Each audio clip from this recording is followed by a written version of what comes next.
in our district had poured the alcohol, the methanol. He got it out of the cupboard. He poured the methanol inside the organic chemistry is a sweet deal. Meth, how many carbons? Meth is 1, F is 2, prop is 3, bute is 4, pent is 5, hex is 6, hept is 7, oct is 8, and 9 is 10, dec is 10. Okay, so organic chemistry. The kids go, oh, methamphetamine. Yeah, well, there's a single carbon attachment to an amphetamine group. Okay, that makes sense. Okay, so meth is 1. Methanol, anol means alcohol, meth means 1 carbon alcohol. Ethanol is the one people drink. Okay, so that's a 2 carbon alcohol. It's got an OH on the end of it, so it's a hydroxide on the end, so that makes it an alcohol. So meth is a 1 carbon with an OH on the end. Ethanol is a 2 carbon with an OH on the end. Propanol, or isopropyl alcohol, is a 3 carbon with a OH on the end. Butanol, 4 carbon with an OH on the end, etc. Okay, so the less carbons, the faster it burns. The more carbons, the slower it burns. Okay, really simple stuff. Whether it's methane, ane is a gas. It's got hydrogens all the way around. So methane, that's 1 carbon, and it's faster burning than ethane. But when we fart, we got a couple of them. We got methane and ethane. Natural gas comes out of the pipes. We got a little bit of meth and a little bit of F. Okay, it comes out. It's an ane, 2 carbon or 1 carbon. Those are faster burning. Propane, I got a propane tank over here. That's a little slower burning. I've got lighters I'm going to use here. They're a little, this is a butane. The liquid in there is a butane. It's a 4 carbon. So it's a little slower burning than the propane. Propane's a little faster burning than the methane and the ethane. Methanol is faster than ethanol. Ethanol is faster than propanol. Yeah, so I've got that in there now. You saw me pour out all of the excess methanol and ethanol.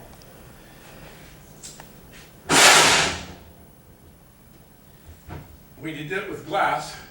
It apparently got in a glass object that was a little bit weak, a little bit, maybe a miniature fracture or something like that, and it exploded. You saw that there was obviously a lot of force. I had one that cracked one year, and we had been shown it with the glass, and so it was not altogether his fault. Because mine had cracked, I said, whoa, I don't think I'm going to do it with glass anymore. And so my wife had gone ahead and she started buying the water bottles, and so she said, where does this $5 charge for an extra bottle come from? Oh, I took it to class.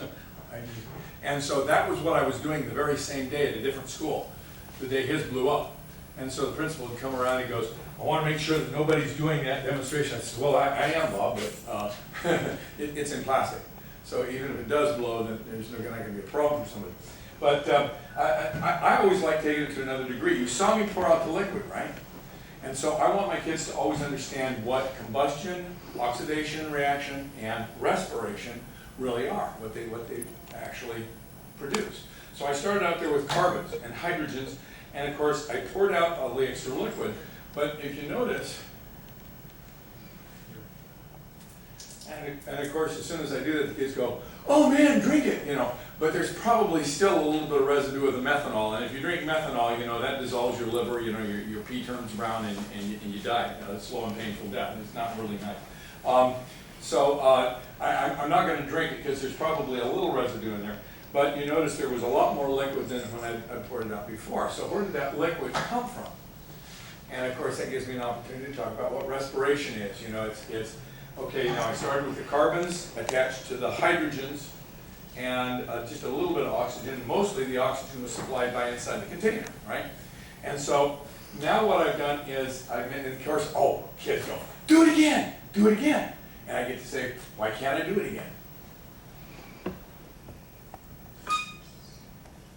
What's the product of an oxidation reaction? Carbon dioxide, and that's the water. So the hydrogen attaches to the oxygen, the carbon attaches to the oxygen, and so I got carbon dioxide inside the container, and carbon dioxide doesn't burn. Carbon dioxide is what we shove inside the fire extinguisher to put fires out. Okay, so I can't do it again. So that gives me an explanation. I can't do it until the carbon dioxide gets out. And so what is an oxidation or respiration reaction? We take in C6H12O6, that's sugar. We take in oxygen, we burn them, and we put out water vapor and carbon dioxide. Okay, so what's inside here is carbon dioxide and water vapor, and it sort of cools down enough, you get a little bit. That's cool, and I get to talk about respiration. Okay, that's a product. That's how come when you blow on the window, you see steam. And part of that's because we're making water vapor. The other part is because people die in the desert when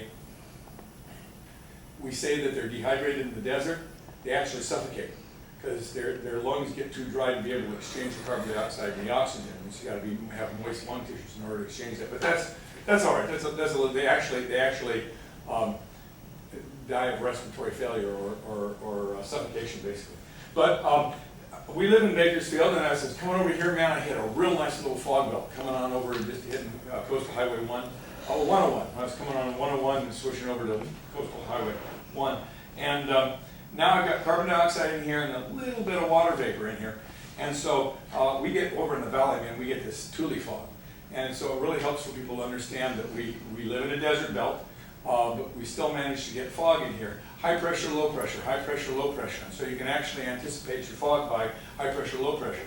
So if I take and I blow on this to increase the pressure and then release it, you'll see it go clear and then cloudy. See? High pressure, low pressure. High pressure, low pressure. And you can actually identify when we're going to have a fog delay by the relative humidity, of course that's very important, but by whether we've had a high pressure, then a low pressure, and then we get the Thule fog when you get a high pressure on top of it, which crushes the fog already made down into a very dense fog. But the creation of the fog is necessary, so you have to have a high pressure followed by a low pressure followed by a high pressure in order for us to get a fog delay. And so you can actually predict when you're getting a fog delay over there. Low pressure, low pressure. And so it's a nice way to be able to demonstrate the high pressure, low pressure effect. This is also responsible for why we have deserts in certain parts of the world. If you take a look at the globe, the tropics are basically low pressure zones. And of course you've got your constant evaporation of water, the water's constantly evaporating, it's a low pressure, it's rising water. It comes back, it cools by the space, the cold of space, and as it comes back down, it ends up pressing down, the weight of it, the mass of it, presses down, and so we have high pressure zones across the world in that hemisphere and that hemisphere, and of course those are the deserts of the world. And those are the high pressure zones of the world, and that's why those are the desert zones. And so, that's all a function of high pressure, low pressure, in the desert. Let's see, it's hot during the day because there's nothing getting in the way of the sun. And it's cold at night because there's nothing getting in the way of us dumping heat to space. And so, that's, I love that understanding. It's a fun one to have. I hate having to buy them from science catalogs because they're more expensive that way. So finally, I think I went to Stephen Spangler Science, and I bought a bag of 100. I don't want to have to buy them anymore. I used to go to Oriental Trading Company, and they used to have these things called shooters, and I could get a dozen shooters for $3, and that was really fun. These Halloween shooters, but you mess with kids, you got to get them tactile, you got to get them experiencing stuff, or they don't get it. And so I want them to feel that air has mass. A typical kid, just initial, they go, you fill up a balloon or something, what's in there? And they say nothing, but there is something in there. Air has mass, it has an effect, and different effects happen because air has more or less mass and more or less density. And so I want something that I can actually hit them with, that they can actually feel, but I don't cause any injuries. There's no Child Protective Services involved or anything like that, so lawsuits. So I love these shooters, and so I get these and fill them full of air. And somebody showed me a shortcut, after the first half an hour, and I didn't get it full yet. They said, well, wait a minute, if you just shoot some air in that direction, Bernoulli's law says some other air will follow, see, right? So.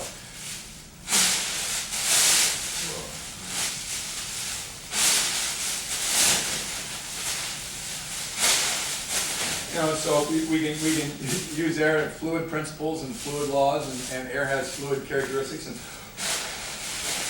all right, and now if I want to do the last little bit, now I've got that, and so I really hate it. Now if you're buying 100 of them at once, I think it drops the price down to something like 33 cents. Makes it about the same as when I used to be able to get dozens at Oriental Trading Company. But I've got this huge bag, and I just grab a few here and there. And now I've got something I can walk up and I can.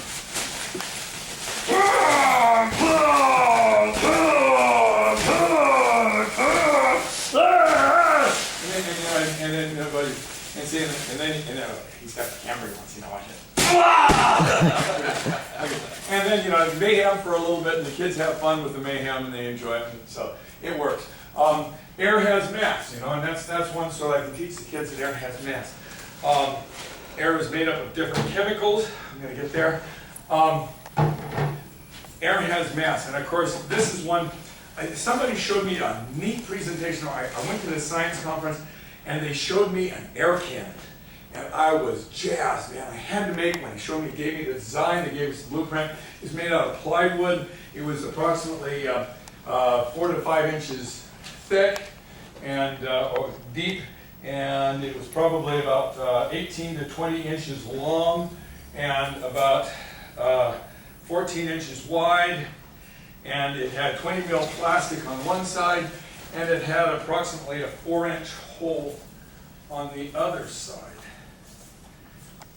Okay, and so I was going to make one, and I put it off. Have any of you guys ever experienced procrastination? I'm going to do it. I really want to do it. I planned on doing it. I'm going to get to it, but I guess just now isn't the time that I get to do it. And so one day I go to Target, and I'm in the procrastination phase. I thought it was really neat. I've got to do it. I'm going to have to do it. And I go to Target, and they have $5 for boxes of 27 chips. Now, I do not like these chips. I hate what they do to our kids. Most of these chips have monosodium glutamate in them.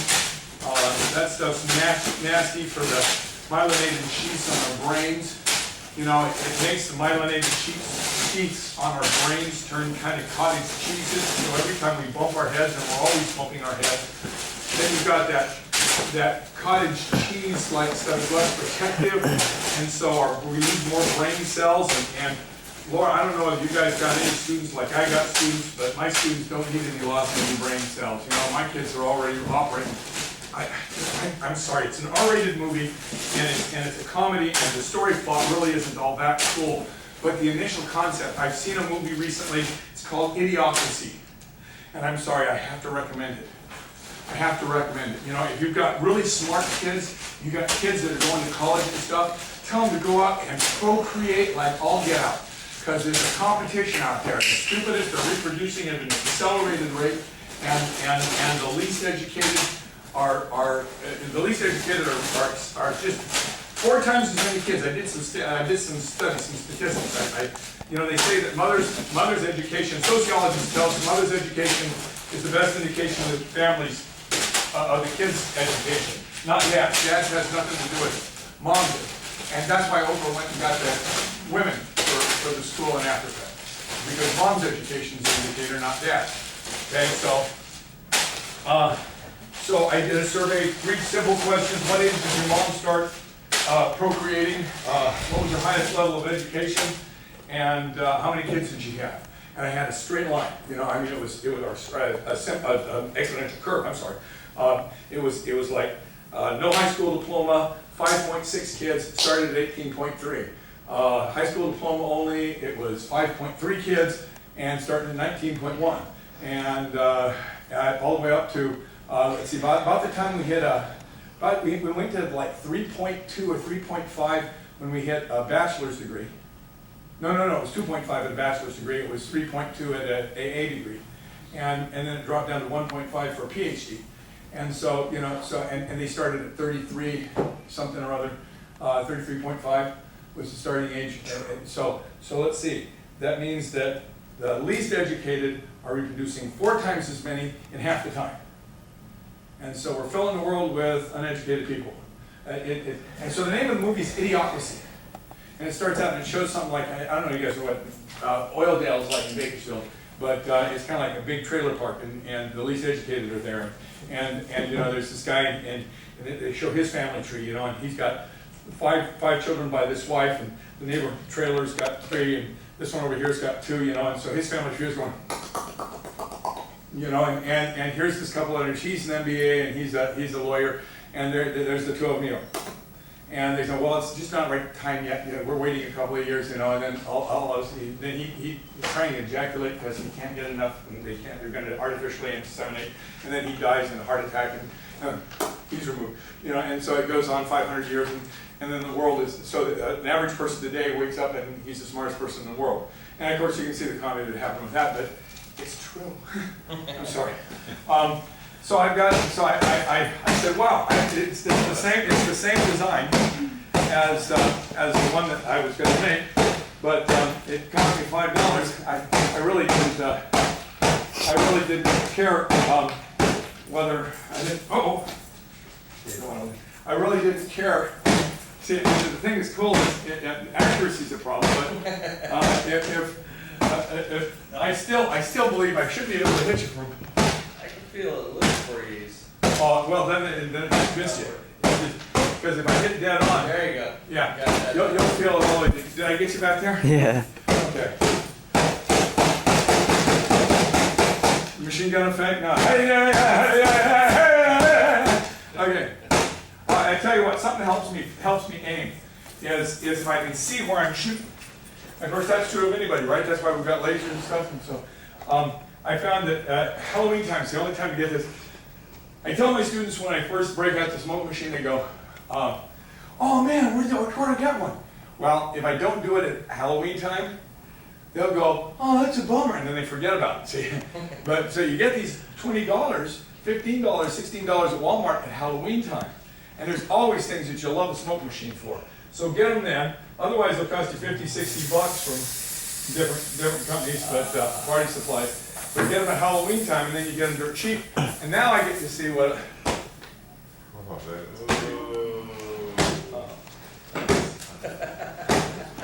Now I really loved what the guy had done, you know.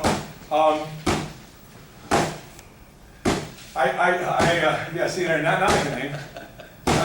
And it was really fun. We made these at the museum. We made one out of a refrigerator cardboard box, and we used a shower curtain from the 99-cent store, and we were able to make donuts this big around and shoot them across the ceiling of the museum, you know, and they were just coastal.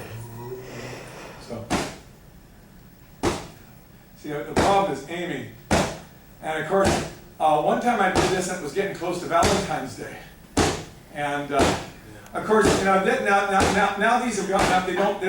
They don't sell these very often. And you do have to be careful about this smoke. It will set off fire detectors that are really sensitive. Okay, I'm just checking. I went and I took up bowls. You know, I got some Tupperware bowls. And I cut out around the fire detector size in the lid. And then I used bathtub caulk around the rim so that it sealed up around the top of the fire detectors. And then when I go to use smoke in my room, this stuff, in order to not set off the fire alarm for the whole school, then I just pop the Tupperware into the bowl in over the smoke detector, and I'm able to get away with smoking up the room and doing laser light shows and that sort of thing. So, but see, wow, look at that, you know, wow! I didn't have to do all the plywood construction and all the 20 mil plastic purchasing. It was already made, and all I had to do was throw the chips away. It cost $5. And I was able, so I was really pleased. Well, then, you know, once you can make a discovery, once you discover, bless you, I'll tell them I did it. Once you make a discovery, then you start seeing those things everywhere you go. And so I go to Food Max, and I go, wow, looky here, you know, and it's $2, and it's got a bunch of gunk in it. I search through till I find one that's got a bunch of gunk that I want. Okay? And so I go, right on, this is a bargain. Life's full of bargains. I love it. You know, this. I got an email from a friend. He said, I'm leaving mathematics, and I'm going to the high school, and I'm going to start teaching science. Dave, can you send me a list of the kinds of laboratory supplies that I'm going to need to do a laboratory science class? I said, sorry, Richard, I have no such list. I said, my science program is totally ghetto. I'm sorry, that's what the kids call it. My science program is totally ghetto. You know what? I use styrofoam cups. I use stuff from 99-cent stores. I use stuff from throwaway at Food Max. So I did this one time. It was getting close to Halloween time, and somebody said, wow, what if I shot like heart rings at my girlfriend? Wouldn't that be awesome? I said, wow, that's a great idea. You know, so I said, cool, let's make a heart. Let's see if we can shoot heart rings at our girlfriends. You know, that's real romantic. That sounds really cool. You know, I'll really get her attention that way.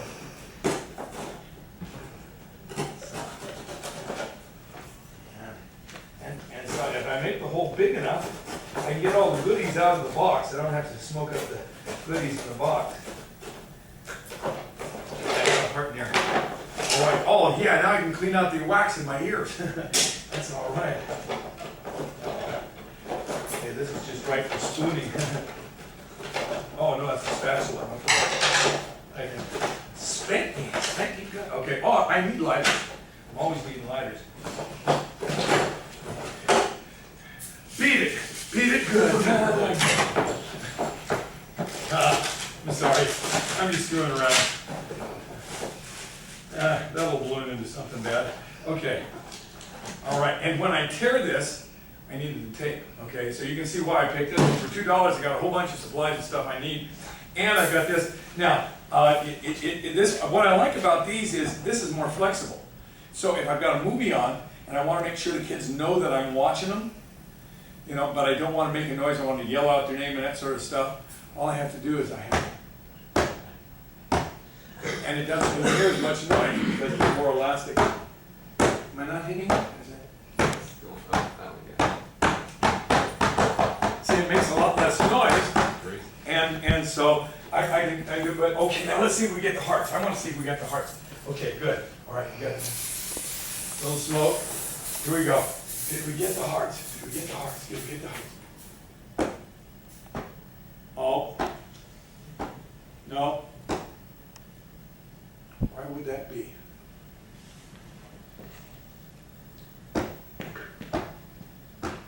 What's the air doing? It's moving most least resistant patterns. So if you did a square, it still would round out. It's still round out. Bummer. Oh well. We had to try it, right? Yeah. Okay. Isn't that about science? Yeah. Do we learn, let's see, do we learn more when our hypothesis is right or when our hypothesis is wrong? Wrong. I always learn the most when I'm sorry. That was kind of disappointing. Isn't it fun to be anticlimactic? Do you think you could use carbon dioxide fog? Is that one of those to get the same effect? Certainly. You can use that. I tried using smoke bombs from the 4th of July, and they shoot out a flare of heat that melts the plastic. You're kidding. So that didn't work for me. Funny you should ask, okay? And I'll be honest with you. I've gone to some Native American powwows. And I study anthropology and archaeology too. It's a natural history museum, so I'm really digging on that too.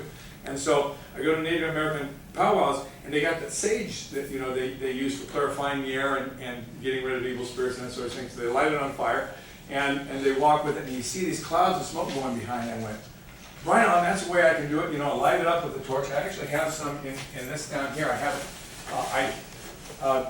you guys all got here, so you saw that that I didn't have my normal time to pull out all my gunk to do my demos with, but I did.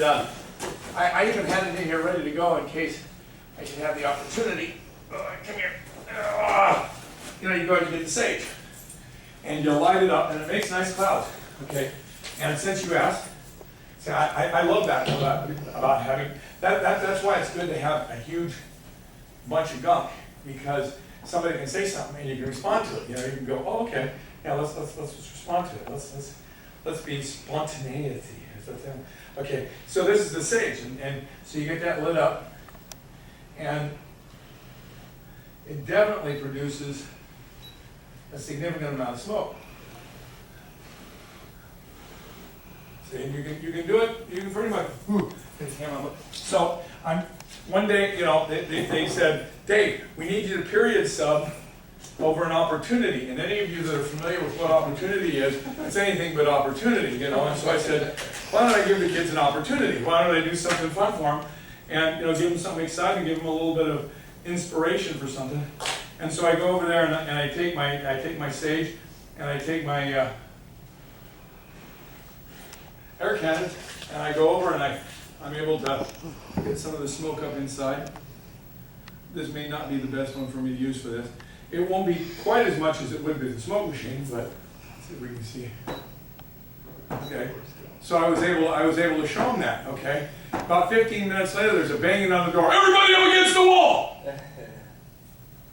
Apparently, the campus security was not familiar with the difference between sage and marijuana, and so any smoking herb was and so I had to do an official letter of apology to the campus security. Everybody goes, it's gross. I gotta put it out. I love sage because I also cooked for the fire crew that we were on. How do you get to college if you don't have any money? You work. You work. I got a job in the Forest Service on a hot shot crew. Hardest job in the world. And a lot of competition to get on because you can afford to make enough to put yourself through college and pay the whole thing. Anywhere you want to go.